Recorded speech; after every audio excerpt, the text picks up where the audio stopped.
আসসালামু আলাইকুম। তৌফিক হোসেন স্বাগত জানাচ্ছি এনটিভির সকালের খবরে। ক্রাউন 7 শিরোনাম দেখছিলেন, এবার বলছি পুরো খবর। নতুন করে শপথ নিয়েছেন 3 উপদেষ্টা শেখ বশিরউদ্দিন, মোস্তফা সরোয়ার ফারুকী এবং মাহফুজ আলম। রোববার রাষ্ট্রপতি মোহাম্মদ শাহাবুদ্দিন বঙ্গভবনে নতুন 3 জন উপদেষ্টাকে শপথ বাক্য পাঠ করান। নতুন 3 উপদেষ্টার মধ্যে শেখ বশিরউদ্দিনকে বাণিজ্য এবং পাট ও বস্ত্র মন্ত্রণালয় এবং মোস্তফা সরোয়ার ফারুকীকে সংস্কৃতি মন্ত্রণালয়ের দায়িত্ব দেওয়া হয়েছে।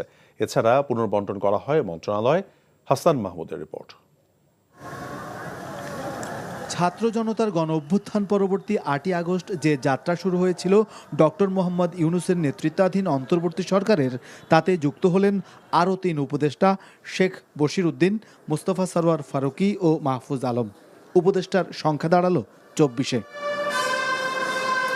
বঙ্গভবনের দরবার হলে প্রধান উপদেষ্টা ডক্টর মোহাম্মদ ইউনূসের উপস্থিতিতে আমন্ত্রিত গণ্যমান্য অতিথিদের সামনে বর্ণাঢ্য আয়োজনে রাষ্ট্রপতি মোহাম্মদ শাহাবুদ্দিন শপথ বাক্য পাঠ করান 3 উপদেষ্টাকে। আমি সশ্রদ্ধ চিত্তে শপথ করিতেছি যে ছাত্র জনতার আকাঙ্ক্ষাকে ধারণ করে পথ চলার প্রত্যয় নতুনদের। যে কয়দিনই কাজ করব, কিছু পরিবর্তন হয়তো ঘটাতে পারবো, এবং যদি সেটা ঘটাতে পারি তাহলে মনে করব যে যেই উদ্দেশ্য নিয়ে আমি এসেছি সেটা সফল হবে। নতুন 2 উপদেষ্টার মধ্যে শেখ বশিরউদ্দিনকে বাণিজ্য এবং বস্ত্র ও পাট মন্ত্রণালয়, মোস্তফা সরোয়ার ফারুকীকে সংস্কৃতি বিষয়ক মন্ত্রণালয়ের দায়িত্ব দেওয়া হয়েছে। এছাড়া দায়িত্ব পুনর্বন্টনে প্রধান উপদেষ্টা ডক্টর মোহাম্মদ ইউনূস নিজের কাছে রেখেছেন মন্ত্রিপরিষদ বিভাগ, প্রতিরক্ষা, সশস্ত্র বাহিনী বিভাগ এবং জনপ্রশাসন মন্ত্রণালয়। ডক্টর আসিফ নজরুলকে সংস্কৃতি বিষয়ক মন্ত্রণালয় এবং ডক্টর সালেউদ্দিন আহমেদকে বাণিজ্য মন্ত্রণালয়ের দায়িত্ব থেকে অব্যাহতি দেওয়া হয়েছে। এছাড়া হাসান আরিফকে ভূমি এবং বেসামরিক বিমান পরিবহন ও পর্যটন, আলী ইমাম মজুমদারকে খাদ্য, আসিফ মাহমুদ সজীব ভূঁইয়াকে যুব ক্রীড়ার সাথে স্থানীয় সরকার, পল্লী উন্নয়ন ও সমবায় এবং এম সাখাওয়াত হোসেনকে নৌ পরিবহন এবং শ্রম ও কর্মসংস্থান মন্ত্রণালয়ের দায়িত্ব বন্টন করা হয়েছে। Hasan Mahmud, NTV news, Dhaka. অন্তর্বর্তী সরকারের প্রধান উপদেষ্টা ডক্টর মোহাম্মদ ইউনূসের সঙ্গে সাক্ষাৎ করেছেন সেনাপ্রধান জেনারেল ওয়াকারুজ্জামান। রোববার তেজগাঁয়ের প্রধান উপদেষ্টার কার্যালয়ে প্রধান উপদেষ্টা ডক্টর মোহাম্মদ ইউনূসের সঙ্গে সাক্ষাৎ করতে যান সেনাপ্রধান জেনারেল ওয়াকারুজ্জামান। সাক্ষাৎকালে সেনাপ্রধান দেশের সার্বিক আইন শৃঙ্খলা পরিস্থিতি এবং সেনাবাহিনী কর্তৃক গৃহীত কার্যক্রম সম্পর্কে প্রধান উপদেষ্টাকে অবহিত করেন। এ সময় প্রধান উপদেষ্টা ডক্টর মোহাম্মদ ইউনূস সেনাবাহিনী প্রধানকে প্রয়োজনীয় দিক নির্দেশনা প্রদান করেন।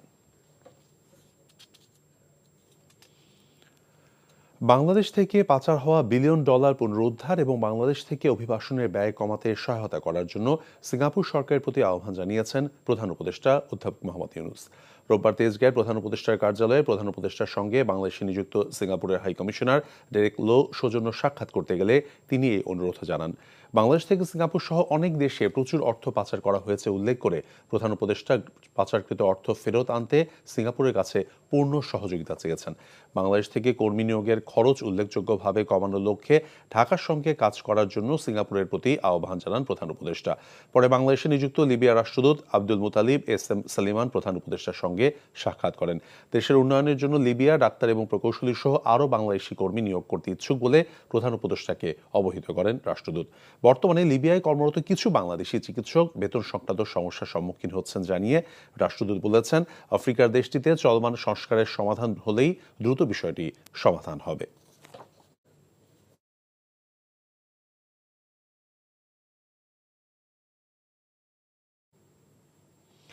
স্বৈরাচার আওয়ামী লীগকে প্রতিরোধ করতে শনিবার রাত থেকে গুলিস্তানে শহীদ নূর হোসেন চত্বর এবং আওয়ামী লীগের কার্যালয় সহ আশেপাশের এলাকায় অবস্থান কর্মসূচি পালন করেছে ছাত্র জনতা। রোববার সকাল থেকেই খণ্ড খণ্ড মিছিল নিয়ে 0 পয়েন্ট থেকে আওয়ামী লীগ কার্যালয় এবং এর আশেপাশের এলাকায় মহড়া দেন কয়েকটি রাজনৈতিক দলের নেতাকর্মীরা। এ সময় আওয়ামী লীগের 10 জন নেতাকর্মীকে আটক করে পুলিশের হাতে তুলে দেয় বিক্ষুব্ধ ছাত্র জনতা। এর আগে দিবসটি উপলক্ষে নূর হোসেন চত্বরে শ্রদ্ধা জানান পরিবার সহ বিভিন্ন রাজনৈতিক দলের নেতারা। এ সময় বক্তারা বলেন যে ত্যাগের বিনিময়ে স্বৈরাচারের পতন হয়েছিল সে প্রত্যাশা এখনো পূরণ হয়নি। স্বৈরাচার বিরোধী আন্দোলনে শহীদ নূর হোসেনের শাহাদাত বার্ষিকীতে আওয়ামী লীগের সভাপতি শেখ হাসিনার বার্তা দেয়া আওয়ামী লীগের কর্মসূচি বয়কট করেছে বিক্ষুব্ধ জনতা।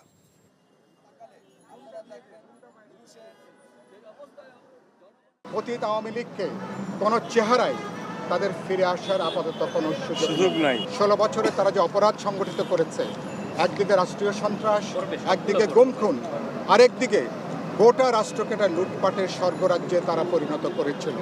সুতরাং আজকে তাদের বিচারিক কার্যক্রম আজকে চলছে, সেই বিচারিক কার্যক্রম শেষ হতে হবে। আমি আওয়ামী লীগ, ছাত্রলীগ, যুবলীগকে ধন্যবাদ জানাচ্ছি যে তারা শেখ পরিবার, শেখ হাসিনাকে বয়কট করেছে। বাংলাদেশে যদি এই আওয়ামী লীগের প্রেতাত্মারা, আওয়ামী লীগের দোসররা থামাচে রাজনীতি করতে চায়, তাহলে তাদেরকে দুধ দিয়ে গোসল করে রাজনীতি করতে আসতে হবে। জুলাই আগস্টের গণহত্যার বিচারের আগে দেশে আওয়ামী লীগের রাজনীতি করার কোনো অধিকার নেই। বিচার শেষ হওয়ার আগে প্রকাশ্যে কর্মসূচি করতে চাইলে ফ্যাসিবাদী আওয়ামী লীগকে যে কোনো মূল্যে প্রতিহত করার ঘোষণা দিয়েছে বৈষম্য বিরোধী ছাত্র আন্দোলন। রোববার রাজধানীর 0 পয়েন্টে নূর হোসেন চত্বরের গণজমায়েত থেকে কেন্দ্রীয় নেতারা এই ঘোষণা দেন। বিস্তারিত নূর হোসেনের রিপোর্টে। পতিত স্বৈরাচার আওয়ামী লীগের বিচারের দাবিতে রাজধানীর 0 পয়েন্ট এলাকায় গণজমায়েতের আয়োজন করে বৈষম্য বিরোধী ছাত্র আন্দোলন। এতে যোগ দেয় রাজধানীর বিভিন্ন স্কুল, কলেজ, বিশ্ববিদ্যালয়ের শিক্ষার্থীরা। উপস্থিত ছিল বিভিন্ন মাদ্রাসার শিক্ষার্থীরাও। সমাবেশে যোগ দেন জুলাই অভ্যুত্থানে নিহত শহীদ পরিবারের সদস্য ও আহতদের অনেকে। প্রিয়জন হারানোর বেদনায় কাতর স্বজনদের কণ্ঠেও ছিল ক্ষোভের বিস্ফোরণ।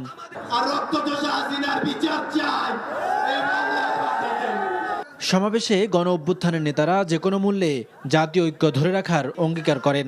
ছাত্রলীগের মতো আওয়ামী লীগকেও নিষিদ্ধের দাবি তোলেন তারা। এই খুনি, এই ফ্যাসিস্ট শেখ হাসিনা এবং তার দোসর কি পরিমাণ বেহায়া, কি পরিমাণ নির্লজ্জ, পাখির মতো গুলি করে গত জুলাই আগস্ট মাসে তারা মানুষকে হত্যা করেছে। একটু পরিমাণ অনুশোচনা তাদের মধ্যে নাই। এই খুনি হাসিনাকে গণহত্যার দায়ে বাংলাদেশে নিয়ে এসে ফাঁসির দড়িতে ঝুলাইতে হবে। জুলাই আগস্টের গণহত্যার বিচারের আগে দেশে বিশৃঙ্খলা করতে চাইলে আওয়ামী লীগকে সর্বশক্তি দিয়ে প্রতিহত করার ঘোষণাও দেয় বৈষম্য বিরোধী ছাত্র আন্দোলন। আমরা যদি একসাথে থাকতে পারি, এসব সন্ত্রাসী সংগঠন কেন, খুনি হাসিনার কোনো দোষরই শুধু গুলিস্তান 0 পয়েন্ট নয়, বাংলাদেশের কোথাও তার মাথা দেখাতে পারবে না। 5 আগস্টের পরবর্তী বাংলাদেশে গণহত্যার সাথে যারা জড়িত, আওয়ামী লীগ, ছাত্রলীগ, যুবলীগ, তাদের যতদিন না পর্যন্ত বিচার নিশ্চিত হয়, যতদিন না পর্যন্ত ছাত্র নাগরিক সিদ্ধান্ত নেয়, ততদিন পর্যন্ত তাদের জনসম্মুখে আসার কোনো ধরনের অধিকার নেই। এদিকে ফ্যাসিবাদী অপশক্তির হুঙ্কারের প্রতিবাদে রাজধানীর শাহবাগ ও ঢাকা বিশ্ববিদ্যালয়ে পৃথক সমাবেশ করেছে জাতীয়তাবাদী ছাত্রদল এবং ইসলামী ছাত্র শিবির। ঐক্যবদ্ধভাবে ফ্যাসিবাদী অপশক্তিকে রুখে দেওয়ার কথা জানান ছাত্র নেতারা। ছাত্রদের সমাবেশগুলা এটাই প্রমাণ করে জাতি সবসময় আওয়ামী লীগের বিরুদ্ধে এক এবং ঐক্য। কোনোভাবে ফ্যাসিবাদের দোসরদের কোনো সুযোগ দেয়া যাবে না। এছাড়া শেখ হাসিনার বিচারের দাবিতে রাজধানীর বিভিন্ন এলাকায় বিক্ষোভ মিছিল ও সমাবেশ করেছে গণ অধিকার পরিষদ সহ বিভিন্ন রাজনৈতিক সংগঠনের নেতাকর্মীরা। নূর হোসেন, এনটিভি নিউজ, ঢাকা। ছাত্র হত্যাকারী শেখ হাসিনা এখন ট্রাম্পের ছবি আশ্রয় করে বাঁচতে চায় এমন মন্তব্য করে বিএনপি স্থায়ী কমিটির সদস্য হাফিজউদ্দিন আহমেদ বলেছেন, আন্তর্জাতিক অপরাধ আদালতে ডক্টর ইউনূস সহ ৬২ জনের নামে মামলা হাস্যকর। অন্যদিকে আমির খসরু মাহমুদ চৌধুরী বলেছেন, পতিত স্বৈরাচার নানান বেশে ষড়যন্ত্র তৈরি করছে। রোববার রাজধানীতে পৃথক অনুষ্ঠানে তারা এসব কথা বলেন। হাসান মাহমুদের আরেকটি রিপোর্ট। জাতীয় বিপ্লব ও সংহতি দিবস উপলক্ষে জিয়া পরিষদ আয়োজিত আলোচনায় বিএনপি নেতারা বলেন, বিগত 15 বছরের অপশাসনে প্রকৃত ইতিহাসকে মুছে ফেলার ষড়যন্ত্র হয়েছিল। এখন আবারও নতুন কৌশলে ফিরে আসতে চাইছে সেই পতিত স্বৈরাচার। হাসিনা কত নিষ্ঠুর, কত ছাত্র হত্যা করেছে, রাষ্ট্র ক্ষমতার জন্য কত নির্মম এরা ছিল, আল্লাহর গজবেদের উপরে পড়েছে। এখন মাসির দেশে বসে কেবলমাত্র প্ল্যান কি ইয়ের ছবি, ব্র্যান্ড কার ছবি, এখন ট্রাম্পের ছবি আশ্রয় করে উনি বাঁচতে চায়। বলেন, আন্তর্জাতিক অপরাধ আদালতে ডক্টর মোহাম্মদ ইউনূস সহ ৬২ জনের বিরুদ্ধে মামলা হাসির খোরাক। এটি তো একটি হাস্যকর মামলা তো তার বিরুদ্ধে হওয়া উচিত। তিনি যে অসংখ্য মানুষকে হত্যা করেছেন, দেশ থেকে দেশের বৈদেশিক মুদ্রা তসরুপ করে বিদেশে নিয়ে গিয়েছেন। এদিকে বিএনপি মহাসচিব মির্জা ফখরুল ইসলাম আলমগীরের নেতৃত্বাধীন একটি প্রতিনিধি দলের সাথে সাক্ষাৎ করেন ঢাকায় নিযুক্ত সিঙ্গাপুরের হাইকমিশনার ডেরেক লো। পরে আমির খসরু মাহমুদ বলেন, পতিতরা ফিরে আসতে মরিয়া। যাদের আসলে অস্তিত্ব বিলীন হয়ে গেছে তারা তো কোনো একটা অন্য কোনো ভেসে তারা আসতে চাচ্ছে দেশের মধ্যে। এটা হচ্ছে তাদের রাজনৈতিক দৈন্যতা। তারা যে রাজনৈতিকভাবে ধ্বংস হয়ে গেছে এটাই প্রমাণ করে। ট্রাম্পের বেশে কেন আসতে হবে, হিন্দুদের অত্যাচারের বেশে কেন আসতে হবে, কেন তারা রাজনৈতিক শক্তি হিসেবে এই অবস্থায় পৌঁছলো। জাতীয় প্রেস ক্লাবে জাতীয়তাবাদী গণতান্ত্রিক পার্টি আয়োজিত এক প্রতিবাদ সমাবেশ থেকে বক্তারা যৌক্তিক সময়ের মধ্যে নির্বাচন দাবি করেন। নির্বাচনের একটা ম্যাপ দেওয়া প্রয়োজন, সংস্কারও চলবে, নির্বাচনের প্রস্তুতিও চলবে। বক্তারা সব মিথ্যা মামলা প্রত্যাহারের দাবি জানান। Hasan Mahmud, NTV news, Dhaka. Zia orphanage trust দুর্নীতি মামলায় হাইকোর্টের দেয়া 10 বছরের কারাদণ্ডের রায়ের বিরুদ্ধে বিএনপি চেয়ারপারসন বেগম খালেদা জিয়ার করা লিভ টু আপিলের বিষয়ে আদেশ দেওয়া হবে আজ। এই আদেশের মাধ্যমে জানা যাবে জিয়া অরফানেজ ট্রাস্ট মামলায় উচ্চ আদালতের রায় নিয়ে বিএনপি চেয়ারপারসন খালেদা জিয়ার আপিল করার অনুমতি মিলবে কিনা। রোববার এই বিষয়ে শুনানি নিয়ে আপিল বিভাগের জ্যেষ্ঠ বিচারপতি মোহাম্মদ আশরাফুল ইসলামের নেতৃত্বাধীন 3 সদস্যের বেঞ্চ আদেশের এই দিন ঠিক করেন। 2018 সালের 8 ফেব্রুয়ারি বিশেষ জজ আদালত 5 রায় দেন। রায়ে সাবেক প্রধানমন্ত্রী খালেদা জিয়াকে 5 বছরের কারাদণ্ড ও অর্থদণ্ড দেয়া হয়। এই রায়ের বিরুদ্ধে একই বছর হাইকোর্টে আপিল করেন খালেদা জিয়া। এই আপিলের উপর শুনানি শেষে 2018 সালের 30 অক্টোবর হাইকোর্ট রায় দেন। রায়ে খালেদা জিয়ার সাজা বাড়িয়ে 10 বছরের কারাদণ্ড দেয়া হয়। গণঅভ্যুত্থানই বর্তমান অন্তর্বর্তী সরকারের বৈধতা দিয়েছে বলে জানিয়েছেন শ্রম এবং কর্মসংস্থান উপদেষ্টা আসিফ মাহমুদ সজীব ভুইয়া। রোববার সচিবালয়ে বর্তমান শ্রম পরিস্থিতি পর্যালোচনা বিষয়ক সমন্বয় সভা শেষে সাংবাদিকদের প্রশ্নের জবাবে তিনি কথা বলেন। বর্তমানে অধিকাংশ তৈরি পোশাক কারখানার পরিস্থিতি স্বাভাবিক, আর কয়েকটি কারখানায় বকেয়া পরিশোধের কাজ করা হচ্ছে বলেও জানান তিনি। আওয়ামী লীগের ফেসবুক পেজে পোস্ট সহ কয়েকটি মহল কর্মীদের উস্কে দিচ্ছে বলেও মন্তব্য করেন তিনি। রিপোর্ট করছেন রোকন উদ্দিন। বেতন ভাতার দাবিতে রোববারও সকাল থেকে ঢাকা ময়মনসিংহ সড়ক অবরোধ করেন তৈরি পোশাক কারখানার শ্রমিকরা। এমন বাস্তবতায় পোশাক কারখানার শৃঙ্খলা ফেরাতে শ্রমিক মালিকদের যৌথ 18 দফা ঘোষণার পর্যালোচনা সংক্রান্ত সচিবালয়ে এই বৈঠক শেষে শ্রম উপদেষ্টা বলেন, বিজিএমই এর সদস্যভুক্ত 2140টি তৈরি পোশাক কারখানার মধ্যে 2121টিতে নিম্নতম মজুরি বাস্তবায়ন ও 2123টি কারখানার কর্মীদের সেপ্টেম্বর পর্যন্ত বকেয়া পরিশোধ করা হয়েছে। আওয়ামী লীগের যে অফিসিয়াল পেজ আছে ওইখান থেকে ওই যে দেশের বাইরে বসে বসে এরা যে পোস্ট করে, ওইখানে কিন্তু ওই শ্রমিকদেরকে উস্কে দেওয়ার মতো কিছু পোস্ট গতকালকে আপনাদের দেখার কথা, আমার চোখে পড়েছে, আশা করি আপনাদেরও চোখে পড়েছে। তো ষড়যন্ত্র তো ঘোষণা দিয়ে হচ্ছে ভাই, ষড়যন্ত্র তো এমন না যে গোপনে হচ্ছে, এটা তো পাবলিক অ্যান্ড সোশ্যাল মিডিয়ায় সবাই দেখছে। তো এগুলোকে কাউন্টার করার ক্ষেত্রে আপনাদেরও একটা ভূমিকা থাকা উচিত, আমাদেরও। আমরা কাজ করছি, যেখানে গুজব ছড়িয়ে এই ধরনের ঘটনা ঘটানোর চেষ্টা করে সেখানে খুব কঠোরভাবেও আইন শৃঙ্খলা রক্ষাকারী বাহিনী অ্যাক্ট করতে হয়েছে। তো এক্ষেত্রে আমরা কাজ করে যাচ্ছি। বলেন, বর্তমান সরকারি পোশাক কর্মীদের দাবি আদায়ে কাজ করছে।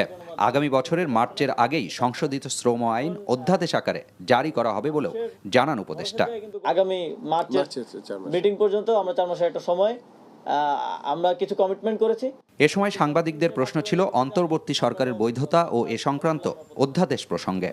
এই সরকারের বৈধতা হচ্ছে গণঅভ্যুত্থান। সরকার গঠনের আগেই 106-এ এই সরকারের বৈধতা ইতিমধ্যেই দেওয়া হয়েছে, এবং যে অর্ডিন্যান্সের যেটা কথা বলা হচ্ছে সেটার মাধ্যমে আরো লিগ্যাল রেটিফিকেশনটা। তৈরি পোশাক খাতের সমস্যা সমাধান ও মালিকদের কাছ থেকে বকেয়া আদায়ে সরকার সব রকমের চেষ্টা করছে বলেও জানান শ্রম উপদেষ্টা। রোকন উদ্দিন, এনটিভি নিউজ, ঢাকা। স্থানীয়দের মতামতের ভিত্তিতেই যশোরের ভবদহ এলাকায় জলাবদ্ধতার স্থায়ী সমাধান করা হবে বলে জানিয়েছেন পানি সম্পদ উপদেষ্টা সৈয়দা রিজওয়ানা হাসান। রোববার যশোরের অভয়নগর উপজেলার আমডাঙ্গা খাল এবং মনিরামপুর এলাকা পরিদর্শন শেষে তিনি এসব কথা বলেন। উপদেষ্টা বলেন, ভবদহের জলাবদ্ধতা নিরসনে আমডাঙ্গা খাল প্রশস্তকরণ এবং এলাকার নদ নদী খনন করে নাব্যতা ফিরিয়ে আনা হবে। পরে ভবদহ এলাকার 21 ভোল্টের স্লুইস গেট পরিদর্শন করেন উপদেষ্টা।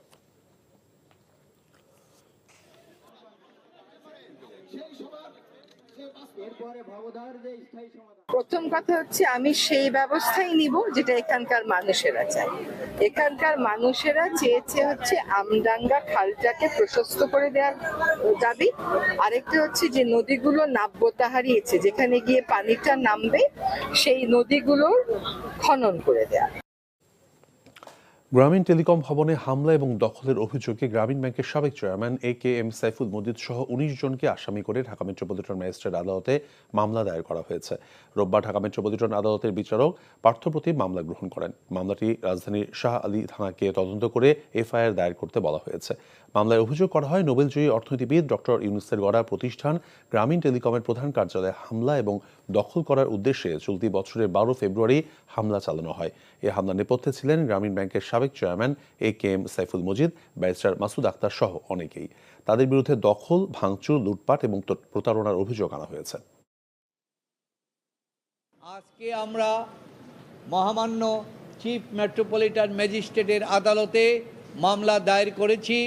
মামলা দায়ের করার পর চিফ মেট্রোপলিটন ম্যাজিস্ট্রেট আদালতের পক্ষ থেকে শাহ আলী থানার ওসিকে নির্দেশ দিয়েছেন যে এই এজাহারটিকে FIR হিসাবে গ্রহণ করার জন্য।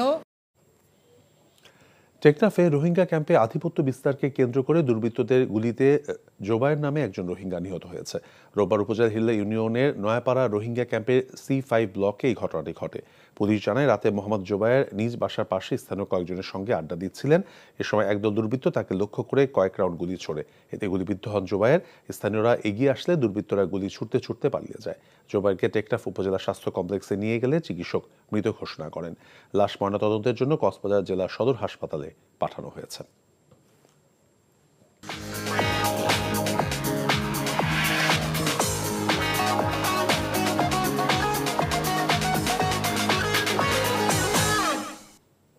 নগদ নিবেদিত অর্থনীতির খবর।